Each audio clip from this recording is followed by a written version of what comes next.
Welcome back to Onevestor. നിങ്ങൾക്ക് ഒരുപക്ഷെ അറിയായിരിക്കും ഇന്ത്യൻ സ്റ്റോക്ക് മാർക്കറ്റ് ഒരു കറക്ഷൻ ഫേസിലൂടെയാണ് ഇപ്പോൾ കടന്നുപോയിക്കൊണ്ടിരിക്കുന്നത്.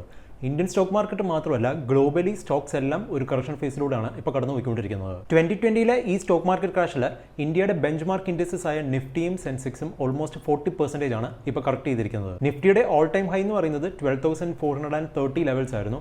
ആ 12,400 ലെവൽസിൽ നിന്ന് ഇപ്പം 7,600 ലെവൽസിലോട്ടാണ് എത്തിയിരിക്കുന്നത്. അതുപോലെ സെൻസെക്സ് ആണെങ്കിൽ 42,000 ലെവൽസിൽ നിന്ന് ഇപ്പം 26,000 ലെവൽസിലോട്ടാണ് വന്നിരിക്കുന്നത്. അതായത് ഈ രണ്ട് ബെഞ്ച് മാർക്ക് ഇൻഡെക്സസും അതിൻ്റെ ഓൾ ടൈം ഹൈയിൽ നിന്ന് ഓൾമോസ്റ്റ് 40% ആണ് ഇപ്പോൾ കറക്റ്റ് ചെയ്തിരിക്കുന്നത്. ഇന്നത്തെ എപ്പിസോഡ് 2020 ഈ സ്റ്റോക്ക് മാർക്കറ്റ് ക്രാഷിനെ ബേസ് ചെയ്തിട്ടുള്ളതാണ്. ഈ എപ്പിസോഡ് ഞാൻ മൂന്നായിട്ടാണ് സ്പ്ലിറ്റ് ചെയ്തിരിക്കുന്നത്. അതിൽ ആദ്യത്തെ പാർട്ട് എന്ന് പറയുന്നത് ഈ 2020 ഈ സ്റ്റോക്ക് മാർക്കറ്റ് ക്രാഷിനെ പറ്റി നിങ്ങൾ അറിഞ്ഞിരിക്കേണ്ട കുറച്ച് കാര്യങ്ങളാണ്. രണ്ടാമത്തെ പാർട്ടിൽ ഈ സ്റ്റോക്ക് മാർക്കറ്റ് ക്രാഷിൽ നിങ്ങൾ ചെയ്യേണ്ട 10 കാര്യങ്ങളും, അതുപോലെ മൂന്നാമത്തെ പാർട്ടിൽ ഈ സ്റ്റോക്ക് മാർക്കറ്റ് ക്രാഷിൽ നിങ്ങൾ ചെയ്യാൻ പാടില്ലാത്ത 10 കാര്യങ്ങളുമാണ് പറയാൻ പോകുന്നത്. ഞാൻ പ്രീവിയസ്ലിയും സ്റ്റോക്ക് മാർക്കറ്റ് ക്രാഷിനെ ബേസ് ചെയ്ത് 2 എപ്പിസോഡ്സ് ചെയ്തിട്ടുണ്ടായിരുന്നു. പക്ഷേ ആ എപ്പിസോഡ്സ് ചെയ്തപ്പോഴൊന്നും നമ്മുടെ മാർക്കറ്റ് ഇതേപോലൊരു ഫോൾ കണ്ടിട്ടില്ലായിരുന്നു. അതുകൊണ്ട് തന്നെയാണ് ഇന്നത്തെ എപ്പിസോഡ് ഞാൻ ഈ 2020 സ്റ്റോക്ക് മാർക്കറ്റ് ക്രാഷിനെ ബേസ് ചെയ്ത് ചെയ്യുന്നത്. ആ 2 എപ്പിസോഡ്സ് കാണണമെന്നുണ്ടെങ്കിൽ ഈ ഐ ബട്ടൺ ക്ലിക്ക് ചെയ്താൽ മതി, അല്ലെ ഈ വീഡിയോയുടെ ഡിസ്ക്രിപ്ഷൻ ചെക്ക് ചെയ്താൽ മതി. സോ ആദ്യമായിട്ട് ഞാൻ പറയാൻ പോകുന്നത് ഇന്ത്യൻ സ്റ്റോക്ക് മാർക്കറ്റ് ഫേസ് ചെയ്ത കറക്ഷൻ ഫേസിനെ പറ്റി നിങ്ങൾ അറിഞ്ഞിരിക്കേണ്ട 10 കാര്യങ്ങളാണ്. ആദ്യത്തെ കാര്യം എന്ന് പറയുന്നത് 2020 ഈ സ്റ്റോക്ക് മാർക്കറ്റ് ക്രാഷ് എന്ന് പറയുന്നത് ഇന്ത്യൻ സ്റ്റോക്ക് മാർക്കറ്റ് കണ്ട ഏറ്റവും വലിയൊരു ക്രാഷ് അല്ല എന്നുള്ളതാണ്. 2020 ഈ ക്രാഷിൽ നമ്മുടെ മാർക്കറ്റ്, അതായത് സെൻസെക്സും നിഫ്റ്റിയും ഓൾമോസ്റ്റ് 40% ആണ് കറക്റ്റ് ചെയ്തിരിക്കുന്നത്. ഞാനിപ്പോൾ ഈ എപ്പിസോഡ് റെക്കോർഡ് ചെയ്യുന്നത് മാർച്ച് 23 ഇന്നത്തെ നിഫ്റ്റിയുടെ ലോ എന്ന് പറയുന്നത് 7,500 ലെവൽസ് ആണ്. അതായത് നിഫ്റ്റിയുടെ ഓൾ ടൈം ഹൈയിൽ നിന്ന് ഓൾമോസ്റ്റ് 40% ആണ് കറക്റ്റ് ചെയ്തിരിക്കുന്നത്. ഞാൻ നേരത്തെ പറഞ്ഞിരുന്നു 2020 ഈ സ്റ്റോക്ക് മാർക്കറ്റ് ക്രാഷ് എന്ന് പറയുന്നത് നമ്മുടെ മാർക്കറ്റ് കണ്ട ഏറ്റവും വലിയൊരു ക്രാഷ് അല്ല. പക്ഷേ 2008 ശേഷം നമ്മുടെ മാർക്കറ്റ് ആദ്യമായിട്ടാണ് 40% കറക്റ്റ് ചെയ്യുന്നത്. 2008 സ്റ്റോക്ക് മാർക്കറ്റ് ക്രാഷിൽ നിഫ്റ്റി അതിൻ്റെ ഓൾ ടൈം ഹൈ ആയ 6,300 ലെവൽസിൽ നിന്ന് 2,250 ലെവൽസിലോട്ടാണ് പോയത്. അതായത് അതിൻ്റെ ഓൾ ടൈം ഹൈയിൽ നിന്ന് 60% ആണ് കറക്റ്റ് ചെയ്തത്. ജനുവരി 2008 നിഫ്റ്റി അതിൻ്റെ ഓൾ ടൈം ഹൈ ആയ 6,300 ലെവൽസിൽ എത്തുന്നത്. അതിനുശേഷം ജനുവരി 2008 തന്നെ ഗ്ലോബലി സ്റ്റോക്സ് എല്ലാം ക്രാഷ് ചെയ്യാൻ തുടങ്ങി. സോ നിഫ്റ്റിയാണ് 2 ദിവസം അടുപ്പിച്ചാണ് ലോവർ സർക്യൂട്ടിലോട്ട് പോയത്. അതായത് 2 ദിവസം അടുപ്പിച്ച് 15% വെച്ചാണ് നിഫ്റ്റി കറക്റ്റ് ചെയ്തത്. സോ നിഫ്റ്റിയുടെ ലെവൽ ഓൾമോസ്റ്റ് 6,000 നിന്ന് 4,500 ലെവൽസിലോട്ടാണ് 2 ദിവസം കൊണ്ട് തന്നെ എത്തിയത്. ആ ക്രാഷ് എന്ന് പറയുന്നത് ഒരു തുടക്കം മാത്രമായിരുന്നു. ജനുവരി 2008 നിഫ്റ്റിയുടെ ലോവർ ലെവൽ എന്ന് പറയുന്നത് ഒരു 4,500 ലെവൽസ് ആയിരുന്നു. അത് കഴിഞ്ഞ് ഒക്ടോബർ ആയപ്പോഴത്തേക്ക് അത് വീണ്ടും ഹാഫ് ആയിട്ട് 2,250 ലെവൽസിലോട്ടാണ് എത്തിയത്. 2008 ആ സ്റ്റോക്ക് മാർക്കറ്റ് ക്രാഷിന്റെ ബോട്ടം എന്ന് പറയുന്നത് ആ 2,250 ലെവലായിരുന്നു. ഒക്ടോബർ 2008 ശേഷം വീണ്ടും മാർക്കറ്റ്സ് റീകവർ ചെയ്യാൻ തുടങ്ങി. പക്ഷേ അധിക നാൾ അത് നീണ്ടു നിന്നില്ല. കാരണം 2009 ആയപ്പോഴത്തേക്ക് മാർക്കറ്റ്സ് ഗ്ലോബലി വീണ്ടും ക്രാഷ് ചെയ്യാൻ തുടങ്ങി. സോ പിന്നെ നിഫ്റ്റി അതിന്റെ ബേസ് ഫോം ചെയ്യുന്നത് 2,500 ലെവൽസിലാണ്, അതായത് മാർച്ച് 2009. അതിനുശേഷം പിന്നെ ഒരു വി ഷേപ്ഡ് റീകവറി ആയിരുന്നു നമ്മൾ കണ്ടത്. ഡിമോണിറ്റൈസേഷന് മുമ്പ് വരെ നമ്മുടെ മാർക്കറ്റ്സ് ഓരോ 2-3 വർഷം കൂടുമ്പോഴും ഒരു 20-30% കറക്റ്റ് ചെയ്യുമായിരുന്നു. അതുപോലെ ഒരു 8-10 വർഷം കൂടുമ്പോഴത്തേക്ക് 50% കറക്റ്റ് ചെയ്യുമായിരുന്നു. ഫോർ എക്സാമ്പിൾ 2004 ഇലക്ഷനിൽ BJP തോറ്റപ്പോഴത്തേക്ക് നമ്മുടെ മാർക്കറ്റ് ഓൾമോസ്റ്റ് 30% ആണ് ഒരു മാസം കൊണ്ട് തന്നെ കറക്റ്റ് ചെയ്തത്. അത് കഴിഞ്ഞിട്ട് അതുപോലെ തന്നെ അത് റീകവർ ചെയ്യുകയും ചെയ്തു. അതിനുശേഷം 2006 അതുപോലെ തന്നെ ഒരു 30% കറക്റ്റ് ചെയ്തു. പിന്നെ 2008 60% ആണ് കറക്റ്റ് ചെയ്തത്. അതിനുശേഷം മാർക്കറ്റ് റീകവർ ചെയ്തിട്ട് 2011 ഒരു 25-30% കറക്റ്റ് ചെയ്തു. അത് കഴിഞ്ഞ് മാർക്കറ്റ് റീകവർ ചെയ്ത് കഴിഞ്ഞ് പിന്നെ 2013 ഏറ്റവും വലിയ ക്രാഷ് വരുന്നത്. അതും ഒരു 25-30% ആയിരുന്നു. ആ 2013 സ്റ്റോക്ക് മാർക്കറ്റ് ക്രാഷ് എന്ന് പറയുന്നത് ഒരു ഇന്ത്യ സ്പെസിഫിക് ക്രാഷ് ആയിരുന്നു. കാരണം നമ്മുടെ ഇന്ത്യൻ റുപ്പി തകർന്നുകൊണ്ടിരിക്കുകയായിരുന്നു അന്ന്. അതിനുശേഷം മാർക്കറ്റ് ഇൻസ്റ്റന്റ് ആയിട്ട് റീകവർ ചെയ്യുകയും ചെയ്തു. അതിനുശേഷം ഏറ്റവും വലിയൊരു ഫോൾ കാണുന്നത് 2015 അന്നും മാർക്കറ്റ് ഒരു 25% ആണ് കറക്റ്റ് ചെയ്തിരുന്നത് അതിന്റെ ടോപ്പിൽ നിന്ന്. ആ 2015 ക്രാഷ് നമ്മുടെ മാർക്കറ്റിനെ ഒരു ബെയർ ഫേസിലോട്ടാണ് എത്തിച്ചത്. അതിനുശേഷം ഓൾമോസ്റ്റ് 1 ഇയർ എടുത്തു അത് റീകവർ ചെയ്യാനായിട്ട്. റീകവറി സ്റ്റാർട്ട് ചെയ്തിരുന്നത് ഫെബ്രുവരി 2016 ആയിരുന്നു. പക്ഷേ ഡിമോണിറ്റൈസേഷന് ശേഷം നമ്മുടെ മാർക്കറ്റ്സ് 15% മേലെ കറക്റ്റ് ചെയ്തിട്ടുമില്ല. സോ ഇത് ആദ്യമായിട്ടാണ് ഡിമോണിറ്റൈസേഷന് ശേഷം നമ്മുടെ മാർക്കറ്റ്സ് 30% മേലെ കറക്റ്റ് ചെയ്യുന്നത്. 2008 ശേഷം നമ്മുടെ മാർക്കറ്റ്സ് ഇതേപോലെ ഒരു കറക്ഷൻ ഫേസ് ചെയ്യാൻ ഒരു റീസൺ എന്ന് പറഞ്ഞാൽ മ്യൂച്വൽ ഫണ്ട്സ് ആണ്. കാരണം FIIs വിൽക്കുന്നത് എത്രയാണോ അത്രയും തന്നെ നമ്മുടെ മ്യൂച്വൽ ഫണ്ട്സ് വാങ്ങിക്കുന്നുമുണ്ട്. സോ മ്യൂച്വൽ ഫണ്ട്സ് അങ്ങനെ വാങ്ങിക്കുന്നില്ലായിരുന്നെങ്കിൽ നമ്മുടെ മാർക്കറ്റ്സ് ഇതിനു മുമ്പേ തന്നെ 30-40% ഈസി ആയിട്ട് കറക്റ്റ് ചെയ്തേനും. അതിപ്പം 2015 16 അടുത്ത കാര്യം എന്ന് പറഞ്ഞാൽ 2020 ഈ സ്റ്റോക്ക് മാർക്കറ്റ് ക്രാഷ് എന്ന് പറയുന്നത് ഒരു ബ്ലാക്ക് സ്വാൻ ഇവന്റ് ആയിട്ടാണ് കൺസിഡർ ചെയ്തിരിക്കുന്നത്. അതിൻ്റെ അർത്ഥം എന്ന് പറഞ്ഞാൽ ഇതിൻ്റെ ഔട്ട്കം എന്താവുന്നോ, ഇതിന് എപ്പോൾ റീകവർ ചെയ്യുന്നോ ആർക്കും പ്രഡിക്റ്റ് ചെയ്യാൻ പറ്റത്തില്ല എന്നാണ് അർത്ഥം. ലാസ്റ്റ് ടൈം ഇതുപോലൊരു ഈവന്റ് നടന്നത് 2000 2008 ആ 2 തവണയും നമ്മുടെ മാർക്കറ്റ് 50-60% ആണ് കറക്റ്റ് ചെയ്തത്. ഇതിനു മുമ്പ് ഗ്ലോബൽ സ്റ്റോക്ക് മാർക്കറ്റ് കണ്ട 2 ബ്ലാക്ക് സ്വാൻ ഇവന്റ് എന്ന് പറയുന്നത് 2000 2008 ആയിരുന്നു. 2000 .com ബബിൾ ആയിരുന്നു റീസൺ. അതുപോലെ 2008 ഫൈനാൻഷ്യൽ ക്രൈസിസ് ആയിരുന്നു റീസൺ. അതുപോലെ ഈ 2020 കൊറോണ വൈറസുമാണ്. ഇനി ഈ 3 ഇവന്റിന്റെയും ഒരു കോമൺ ഫാക്ടർ എന്ന് പറഞ്ഞാൽ ഇത് ഗ്ലോബലി ട്രിഗേർഡ് ആണ്. അതുകൊണ്ട് തന്നെ റീകവറിങ് ഗ്ലോബലി ആയിരിക്കും.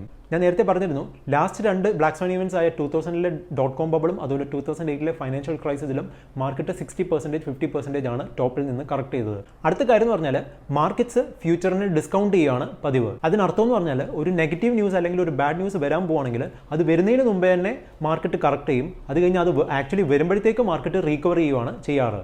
അതിന് കുറച്ച് എക്സാമ്പിൾസ് ഞാൻ പറഞ്ഞുതരാം. ഞാൻ നേരത്തെ പറഞ്ഞിരുന്നു 2004-ലെ ഇലക്ഷനിൽ BJP തോറ്റിരുന്നു. പക്ഷേ തോറ്റ് കഴിഞ്ഞപ്പോഴാണ് അന്ന് മാർക്കറ്റ് ഡൗൺ സർക്യൂട്ടിൽ പോയത്. അതിൻ്റെ റീസൺ എന്ന് പറഞ്ഞാൽ അതിൻ്റെ ഔട്ട്കം എന്ന് പറഞ്ഞാൽ ആർക്കും അറിയത്തില്ലായിരുന്നു. സോ ഔട്ട്കം അറിഞ്ഞു കഴിഞ്ഞപ്പോഴത്തേക്കും മാർക്കറ്റ് ക്രാഷ് ചെയ്തു. അത് കഴിഞ്ഞത് റീകവർ ചെയ്യുകയും ചെയ്തു. അതുപോലെ 2009-ലെ ഇലക്ഷനിലാണെങ്കിൽ അതിൻ്റെ ഔട്ട്കം ആർക്കും അറിയത്തില്ലായിരുന്നു. അതുകൊണ്ട് തന്നെ കോൺഗ്രസ് ജയിച്ചപ്പോഴത്തേക്ക് മാർക്കറ്റ് അപ്പർ സർക്യൂട്ടിലോട്ടാണ് അന്ന് പോയത്. അതിനുശേഷം 2014-ലെ ഇലക്ഷനിലും 2019-ലെ ഇലക്ഷൻ ടൈമിലും മാർക്കറ്റ് ഒരു അപ്പർ സർക്യൂട്ടിലോട്ട് പോയിട്ടില്ല. കാരണം മാർക്കറ്റ് ഓൾറെഡി എക്സ്പെക്ട് ചെയ്തിട്ടുണ്ടായിരുന്നു മോദി ജയിക്കുമെന്നുള്ളത്. അതുപോലെ മറ്റൊരു എക്സാമ്പിളാണ് കഴിഞ്ഞ വർഷം കോർപ്പറേറ്റ് ടാക്സ് കട്ട് ചെയ്തത്. അത് മാർക്കറ്റ് എക്സ്പെക്ട് ചെയ്ത ഒരു ന്യൂസ് ആയിരുന്നില്ല. അതുകൊണ്ട് തന്നെയാണ് മാർക്കറ്റ് ഒരു 10% പെട്ടെന്ന് മുകളിലോട്ട് കയറിയിട്ട് ആ ന്യൂസ് അങ്ങ് ഡിസ്കൗണ്ട് ചെയ്തത്. അടുത്ത കാര്യം എന്ന് പറഞ്ഞാൽ 2020-ലെ ഈ സ്റ്റോക്ക് മാർക്കറ്റ് ക്രാഷ് എന്ന് പറയുന്നത് ഒരു ബെയർ മാർക്കറ്റ് ആണോ അതോ ഇതൊരു ബുൾ മാർക്കറ്റിലുള്ള ഒരു കറക്ഷൻ ആണോ എന്നുള്ളതാണ്. അതിൻ്റെ ആൻസർ ആർക്കും പറയാൻ പറ്റത്തില്ല. അത് മാർക്കറ്റ് തന്നെ നമുക്ക് കാണിച്ചു തരുന്നതായിരിക്കും ഒരു 1-2 വർഷം കഴിയുമ്പോഴത്തേക്ക്. മാർക്കറ്റ് അതിൻ്റെ ഓൾ ടൈം ഹൈയിൽ നിന്ന് 20-30% കറക്റ്റ് ചെയ്യുമ്പോഴാണ് നമ്മൾ അതിനെ ബെയർ മാർക്കറ്റ് എന്ന് പറയുന്നത്. നമുക്ക് പഴയ ഡേറ്റ വെച്ച് നോക്കുകയാണെങ്കിൽ ഇപ്പോഴത്തെ ഈ ക്രാഷിനെ നമുക്ക് ബെയർ ഫേസ് എന്നും പറയാം, അല്ലെങ്കിൽ ബുൾ മാർക്കറ്റ് കറക്ഷൻ ആണെന്ന് വേണമെങ്കിലും പറയാം. കാരണം 2004-ലും 2006-ലും 2013-ലെല്ലാം മാർക്കറ്റ് 30% കറക്റ്റ് ചെയ്തിട്ട് ഇൻസ്റ്റന്റ് ആയിട്ട് തന്നെയാണ് റീകവർ ചെയ്തത്. അതിനുശേഷം അതൊരു ബുൾ മാർക്കറ്റിലോട്ട് തന്നെയാണ് വീണ്ടും പോയത്.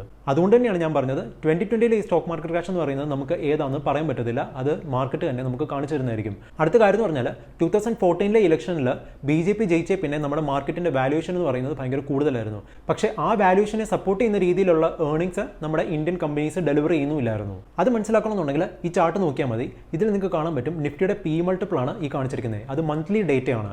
ഈ ചാർട്ടിൽ നിഫ്റ്റിയുടെ P മൾട്ടിപ്പിൾ 20-ക്ക് താഴെ പോകുമ്പോഴാണ് ഗ്രീൻ കളറായിട്ട് കാണിച്ചിരിക്കുന്നത്. അതുപോലെ 20-ക്ക് മേളിലാണെങ്കിൽ അത് റെഡ് കളറായിട്ടുമാണ് കാണിച്ചിരിക്കുന്നത്.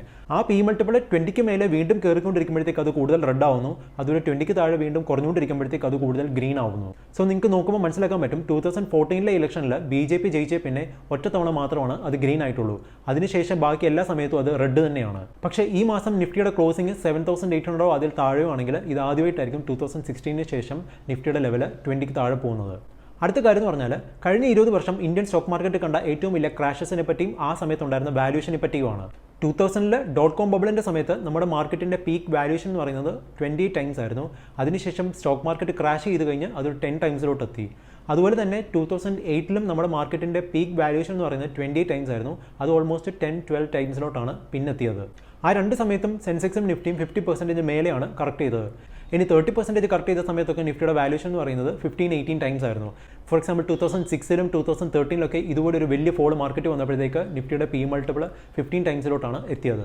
2013-ൽ 15 ടൈംസ് എത്തിക്കഴിഞ്ഞ് പിന്നത്തെ മാർക്കറ്റിൻ്റെ ഏറ്റവും ലോവസ്റ്റ് വാല്യൂഷൻ എന്ന് പറയുന്നത് 2016-ലായിരുന്നു. അന്ന് 18 ടൈംസ് ആയിരുന്നു. അതിനുശേഷം ഡിമോണിറ്റൈസേഷൻ ഒക്കെ കഴിഞ്ഞിട്ട് നിഫ്റ്റിയുടെ P മൾട്ടിപ്പിളിൻ്റെ ലോവസ്റ്റ് ലെവൽ എന്ന് പറയുന്നത് 24 ആയിരുന്നു. ഇപ്പം ആ 24 ആണ് 18 ടൈംസിലോട്ട് വീണ്ടും എത്തിയിരിക്കുന്നത്. അടുത്ത കാര്യം എന്ന് പറഞ്ഞാൽ നിഫ്റ്റിയുടെ ബോട്ടം ഫോർമേഷനെ പറ്റിയാണ്. പക്ഷേ ഞാൻ നേരത്തെ പറഞ്ഞിരുന്നു അത് ആർക്കും പ്രെഡിക്റ്റ് ചെയ്യാൻ പറ്റത്തില്ല. പക്ഷേ നമുക്ക് P മൾട്ടിപ്പിൾ അസൈൻ ചെയ്തിട്ട് നോക്കുകയാണെങ്കിൽ ഇങ്ങനെ വരും. ഇപ്പോഴത്തെ നിഫ്റ്റിയുടെ EPS എന്ന് പറയുന്നത് 443 ആണ്. സോ 10 ടൈംസ് P മൾട്ടിപ്പിൾ നോക്കുകയാണെങ്കിൽ 4,500 ലെവൽസും, അതുപോലെ 12 ടൈംസ് നോക്കുകയാണെങ്കിൽ 5,500 ലെവൽസും, അതുപോലെ 15 ടൈംസ് നോക്കുകയാണെങ്കിൽ 6,800 ലെവൽസും ആണ്. ഇനി നിഫ്റ്റിയുടെ പെർസെൻറ്റേജ് കറക്ഷൻ നോക്കുകയാണെങ്കിൽ നിഫ്റ്റിയുടെ ഓൾ ടൈം ഹൈ എന്ന് പറഞ്ഞാൽ 12,430 ലെവലാണ്. അതിപ്പം 20% കറക്റ്റ് ചെയ്യുകയാണെങ്കിൽ 9,900 ലെവലാണ്. അതുപോലെ 30% കറക്റ്റ് ചെയ്യുകയാണെങ്കിൽ 8,700 ലെവലാണ്. ഈ രണ്ട് ലെവലിലും താഴെയാണ് ഇപ്പോൾ ട്രേഡ് ചെയ്യുന്നത്. ഇനിയിപ്പം 50% കറക്ഷൻ നോക്കുകയാണെങ്കിൽ 6,200 ലെവലും, അതുപോലെ 60% കറക്ഷൻ നോക്കുകയാണെങ്കിൽ 4,900 ലെവലുമാണ്. ഇതിൽ 30% കറക്ഷൻ ഓൾറെഡി പാസ് ചെയ്തു. സോ ഇനി 50% കറക്ഷൻ ആണെങ്കിൽ അടുത്ത നിഫ്റ്റിയുടെ ബോട്ടം എന്ന് പറയുന്നത് മേ ബി 6,200 ലെവലായിരിക്കും. ആ 6,200 തന്നെയാണ് പ്രീവിയസ് ബുൾ മാർക്കറ്റിൻ്റെ ടോപ്പ് എന്ന് പറയുന്നത്. യൂഷ്വലി സ്റ്റോക്ക് മാർക്കറ്റിൽ ഒരു ബുൾ മാർക്കറ്റിൻ്റെ പീക്ക് എന്ന് പറയുന്നത് അടുത്ത ബുൾ മാർക്കറ്റിൻ്റെ ബോട്ടം ആകാനാണ് ചാൻസ്. സോ അങ്ങനെ നോക്കുകയാണെങ്കിൽ 6,200 ലെവൽ അല്ലെങ്കിൽ 6,800 ലെവൽ എന്ന് പറയുന്നത് ക്രൂഷ്യലാണ്. അടുത്ത കാര്യം എന്ന് പറഞ്ഞാൽ ഇതിപ്പോൾ ഒരു സ്റ്റോക്ക് മാർക്കറ്റ് ക്രാഷ് ആയാലും ശരി, അല്ലെങ്കിൽ ഒരു ബെയർ ഫേസ് ആയാലും ശരി, അല്ലെങ്കിൽ ഒരു ബുൾ മാർക്കറ്റിലുള്ള കറക്ഷൻ ആണെങ്കിലും ശരി, ഇതിൻ്റെ ഡ്യൂറേഷൻ എന്ന് പറയുന്നത് ലോ ആയിരിക്കും. കാരണം സ്റ്റോക്സ് ബെയർ ഫേസിൽ എത്തുമ്പോഴത്തേക്ക് അതിൻ്റെ ഡ്യൂറേഷൻ എന്ന് പറഞ്ഞാൽ 1-2 വർഷമായിരിക്കും മാക്സിമം. പക്ഷേ അത് ബുൾ മാർക്കറ്റിലോട്ട് എൻ്റർ ചെയ്യുമ്പോഴത്തേക്ക് പിന്നെ അടുത്ത 5-6 വർഷത്തേക്കായിരിക്കും അത് കണ്ടിന്യൂ ചെയ്യുന്നത്. അതായത് ഇന്ത്യയിൽ ഇതുവരെ നമ്മൾ കണ്ടിട്ടുള്ള എല്ലാ ബെയർ ഫേസസും അല്ലെങ്കിൽ സ്റ്റോക്ക് മാർക്കറ്റ് ക്രാഷസും 1-2 വർഷത്തിൽ കൂടുതലപ്പുറം പോയിട്ടില്ല. അതുകൊണ്ട് തന്നെ ഈ ബെയർ ഫേസസോ അല്ലെങ്കിൽ സ്റ്റോക്ക് മാർക്കറ്റ് ക്രാഷോ ആണ് സ്റ്റോക്സ് അക്യുമുലേറ്റ് ചെയ്യാനുള്ള ഏറ്റവും ബെസ്റ്റ് ടൈം എന്ന് പറയുന്നത്. അടുത്ത കാര്യം എന്ന് പറഞ്ഞാൽ നിങ്ങളിപ്പോൾ മാർക്കറ്റിൽ പുതുതായിട്ടുള്ള ഒരാളാണെങ്കിൽ ഇതൊരു എക്സ്പീരിയൻസ് ആയിട്ട് വേണം കൺസിഡർ ചെയ്യാനായിട്ട്. കാരണം മാർക്കറ്റിനെ പറ്റി നിങ്ങൾ എത്ര വായിച്ചെന്ന് പറഞ്ഞാലും അറിഞ്ഞെന്ന് പറഞ്ഞാലും ടി വിയിൽ കണ്ടെന്ന് പറഞ്ഞാലും ഇതേപോലെ ഒരു ബെയർ ഫേസ് പഠിപ്പിക്കുന്നതിന് അത്രയും നിങ്ങളെ ആരും ഒന്നും പഠിപ്പിക്കാൻ പോകുന്നില്ല. മാത്രമല്ല നിങ്ങൾ മാർക്കറ്റിൽ എൻ്റർ ചെയ്തിട്ട് അധിക നാളായിട്ടില്ല എന്നുണ്ടെങ്കിൽ ഇതേപോലെ 1-2 മാർക്കറ്റ് സൈക്കിൾ കണ്ടതിന് ശേഷമേ നിങ്ങൾക്ക് സ്റ്റോക്ക് മാർക്കറ്റ് എന്താണെന്ന് മനസ്സിലാവത്തുള്ളൂ. ഞാൻ മാർക്കറ്റിൽ എൻ്റർ ചെയ്തത് 2000-ലെ .com ബബിളിന് ശേഷമായിരുന്നു. അതുകൊണ്ട് തന്നെ ഞാനൊരു ബെയർ ഫേസ് ഞാൻ എക്സ്പീരിയൻസ് ചെയ്തിട്ടില്ല. പക്ഷേ ഞാൻ എൻ്റർ ചെയ്ത സമയത്ത് ഒരു ബുൾ മാർക്കറ്റിൻ്റെ തുടക്കമായിരുന്നു. ആ ബുൾ മാർക്കറ്റിൻ്റെ അവസാനം വരെ ഞാൻ കണ്ടതുമാണ്. അതിനുശേഷം മാർക്കറ്റ് ക്രാഷ് ചെയ്തത് ഞാൻ കണ്ടാണ്. അതുകൊണ്ട് തന്നെ 2008-ലെ ബെയർ മാർക്കറ്റിൽ എനിക്ക് ഡയറക്റ്റ് എക്സ്പീരിയൻസ് കിട്ടിയതുമാണ്. 2008-ലെ ആ വലിയ ക്രാഷ് പേഴ്സണലി എക്സ്പീരിയൻസ് ചെയ്തുകൊണ്ടായിരിക്കണം അതിനുശേഷം നമ്മുടെ മാർക്കറ്റ് കണ്ട ഒറ്റ ക്രാഷും ഒറ്റ ബെയർ ഫേസും എന്നെ വറി ചെയ്തിട്ടില്ല. അതിപ്പം ഈ 2020-ലെ ഈ സ്റ്റോക്ക് മാർക്കറ്റ് ക്രാഷ് ആണെങ്കിലും ശരി. അടുത്ത കാര്യം എന്ന് പറഞ്ഞാൽ സെക്ടർ റൊട്ടേഷൻ ആണ്. ഓരോ ബുൾ മാർക്കറ്റിൻ്റെയും ലീഡേഴ്സ് എന്ന് പറയുന്നത് ഡിഫറൻ്റ് ആകാനാണ് ചാൻസ് കൂടുതൽ. ഫോർ എക്സാമ്പിൾ 92-ലെ ബുൾ മാർക്കറ്റിൻ്റെ ലീഡേഴ്സ് എന്ന് പറയുന്നത് സിമെൻറ്റ് കമ്പനീസ് ആയിരുന്നു. അതിനുശേഷം അടുത്ത ബുൾ മാർക്കറ്റിൽ അത് പാർട്ടിസിപ്പേറ്റ് ചെയ്തിട്ടുമില്ല. അതുപോലെ 2000-ൽ അവസാനിച്ച ബുൾ മാർക്കറ്റിൻ്റെ ലീഡേഴ്സ് എന്ന് പറയുന്നത് IT കമ്പനീസും ഹിന്ദുസ്ഥാൻ യൂണിലിവർ ഒക്കെ ആയിരുന്നു. അതുകൊണ്ട് തന്നെ 2008-ലെ ബുൾ റണ്ണിൽ അത് പാർട്ടിസിപ്പേറ്റ് ചെയ്തിട്ടുമില്ല. ഇനി 2008-ൽ അവസാനിച്ച ബുൾ മാർക്കറ്റിൻ്റെ ലീഡേഴ്സ് എന്ന് പറയുന്നത് ഇൻഫ്രാസ്ട്രക്ചർ കമ്പനീസും റിയൽ എസ്റ്റേറ്റും അതുപോലെ റിലയൻസ് ഗ്രൂപ്പ് കമ്പനീസും ഒക്കെ ആയിരുന്നു. അതുകൊണ്ട് തന്നെ അതിൻ്റെ അടുത്ത ബുൾ മാർക്കറ്റിൽ ഈ കമ്പനീസ് ഒന്നും പാർട്ടിസിപ്പേറ്റ് ചെയ്തിട്ടുമില്ല. അതുപോലെ നിങ്ങൾക്കറിയാം 2008-ന് ശേഷമുള്ള ബുൾ മാർക്കറ്റിൻ്റെ ലീഡേഴ്സ് എന്ന് പറയുന്നത് ഫാർമ കമ്പനീസും IT കമ്പനീസും അതുപോലെ ITC ഒക്കെ ആയിരുന്നു. ആ കമ്പനീസ് ഒന്നും പിന്നെ പാർട്ടിസിപ്പേറ്റ് ചെയ്തിട്ടുമില്ല. അതുപോലെ 2020-ൽ അവസാനിച്ച ഈ ബുൾ മാർക്കറ്റിൻ്റെ ലീഡേഴ്സ് എന്ന് പറയുന്നത് ബജാജ് ഫിനാൻസും FMCG കമ്പനീസും അതുപോലെ സീറോ ഡെറ്റ് കമ്പനീസും അതുപോലെ ഹൈ ക്വാളിറ്റി കമ്പനീസ് ആണെന്ന് പറയുന്ന കുറച്ച് കമ്പനീസുമാണ്. പക്ഷേ അതിനർത്ഥം അടുത്ത റാലിയിൽ ഈ കമ്പനീസ് ഒന്നും പാർട്ടിസിപ്പേറ്റ് ചെയ്യത്തില്ല എന്നല്ല.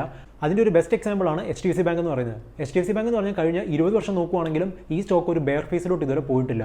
ഓഫ്കോഴ്സ് അതിൻ്റെ ടോപ്പിൽ നിന്ന് 50% ഒക്കെ കറക്റ്റ് ചെയ്തിട്ടുണ്ട്. പക്ഷേ അതുപോലെ തന്നെ അത് റീകവർ ചെയ്തിട്ടുമുണ്ട്. അതിൻ്റെ റീസൺ എന്ന് പറഞ്ഞാൽ അവരുടെ പെർഫോമൻസ് തന്നെയാണ്. സോ ഈ ബുൾ മാർക്കറ്റിലെ ലീഡേഴ്സ് ഏതൊക്കെ കമ്പനീസ് ആണോ അവരുടെ പെർഫോമൻസ് ഇനിയും മുകളിലോട്ട് തന്നെയാണ് പോകുന്നതെങ്കിൽ ആ സ്റ്റോക്സ് ഒക്കെ അടുത്ത റാലിയിലും പാർട്ടിസിപ്പേറ്റ് ചെയ്യാനാണ് ചാൻസ് കൂടുതൽ. അതുപോലെ മറ്റൊരു എക്സാമ്പിളാണ് ITC എന്ന് പറയുന്നത്. ITC എന്ന് പറയുന്നത് 2000-ന് ശേഷമുള്ള റാലിയിലും പാർട്ടിസിപ്പേറ്റ് ചെയ്തു. അതുപോലെ 2008-ന് ശേഷമുള്ള റാലിയിലും അത് പാർട്ടിസിപ്പേറ്റ് ചെയ്തു. പക്ഷേ ഇപ്പം നിങ്ങൾക്കറിയാം അതൊരു ലാസ്റ്റ് 8 years ആയിട്ട് റിട്ടേൺ ഒന്നും ഡെലിവറി ചെയ്തിട്ടുമില്ല. 2020-ലെ ഈ സ്റ്റോക്ക് മാർക്കറ്റ് ക്രാഷ് എന്ന് പറയുന്നത് നിങ്ങൾക്ക് നല്ലതാണോ അല്ലയോ എന്ന് ചോദിച്ചാൽ അത് നിങ്ങളുടെ റിസ്ക് പ്രൊഫൈൽ അനുസരിച്ചിരിക്കും. നിങ്ങളിപ്പം റീസെൻ്റ്ലി SIP സ്റ്റാർട്ട് ചെയ്ത ഒരാളാണെങ്കിൽ ഈ ഒരു ക്രാഷ് എന്ന് പറഞ്ഞാൽ ഒരു നല്ല ഓപ്പർച്യൂണിറ്റിയാണ് നിങ്ങളുടെ എക്സ്പോഷർ കൂട്ടാനായിട്ട്. ഇനി നിങ്ങൾ ഫുള്ളി ഇൻവെസ്റ്റഡ് ആയിട്ടിരിക്കുന്ന ഒരാളാണ്, അല്ലെങ്കിൽ നിങ്ങൾ ഓൾറെഡി ഇൻവെസ്റ്റ് ചെയ്ത പൈസ നിങ്ങൾ വിഡ്രോ ചെയ്യേണ്ട സമയമായിരുന്നു എന്നുണ്ടെങ്കിൽ നിങ്ങൾക്ക് ടഫ് ടൈംസ് ആയിരിക്കും. കാരണം ഇനിയും കുറേ മാസങ്ങൾ എടുക്കുമായിരിക്കും മേ ബി റീകവർ ചെയ്യാനായിട്ട്. എൻ്റെ അപ്കമിങ് എപ്പിസോഡിൽ 2020-ലെ ഈ സ്റ്റോക്ക് മാർക്കറ്റ് ക്രാഷിൽ നമ്മൾ ചെയ്യേണ്ട 10 കാര്യങ്ങളാണ് പറയാൻ പോകുന്നത്. ഈ എപ്പിസോഡ് നിങ്ങൾക്ക് യൂസ്ഫുൾ ആയിട്ട് തോന്നിയിട്ടുണ്ടെങ്കിൽ എൻ്റെ ചാനൽ സബ്സ്ക്രൈബ് ചെയ്യുക. So goodbye until the next episode.